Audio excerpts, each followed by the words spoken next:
അപ്പം ഞാൻ തിരിച്ച് ഹോസ്റ്റലിലേക്ക് പോവാണ്. അപ്പം കുറച്ച് സാധനങ്ങളൊക്കെ മേടിക്കാനുണ്ട്. അതൊക്കെ മേടിച്ചിട്ട് അമ്മ എന്നെ നേരെ ബസ് സ്റ്റോപ്പിൽ വിട്ടിട്ടുണ്ടായിരുന്നു. പിന്നെ ബസ്സിലാണ് ഞാൻ റെയിൽവേ സ്റ്റേഷൻ വരെ പോയത്.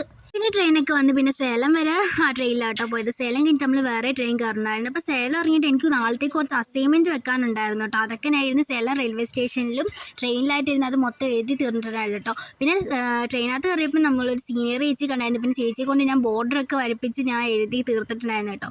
പിന്നെ നമ്മൾ രാവിലെ ആയപ്പോഴത്തേക്കും ഹൊസൂർ ബസ് സ്റ്റാൻഡിൽ വന്നിട്ടുണ്ടായിരുന്നു. അങ്ങനെ നമുക്ക് ബസ്സൊക്കെ കിട്ടി നമ്മൾ നേരെ ഹോസ്റ്റലിൽ പോയിട്ടുണ്ടായിരുന്നു കേട്ടോ. ഹോസ്റ്റലിൽ ചെന്നപ്പോൾ തന്നെ പെട്ടെന്ന് തന്നെ കോളേജ് അസൈൻമെൻ്റ് ഒക്കെ കൊണ്ടുവന്ന് പിന്നെ നമ്മൾ മാറ്റിയിട്ട് നേരെ കോളേജിൽ പോയിട്ടുണ്ടായിരുന്നു കേട്ടോ.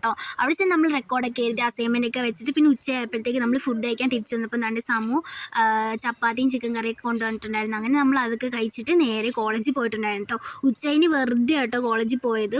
അവിടെ ചെന്നിട്ട് നമ്മൾ ഒരു പണിയില്ലായിരുന്നു, ഫുൾ എല്ലാവരും കിടന്ന് ഉറക്കമായിരുന്നു.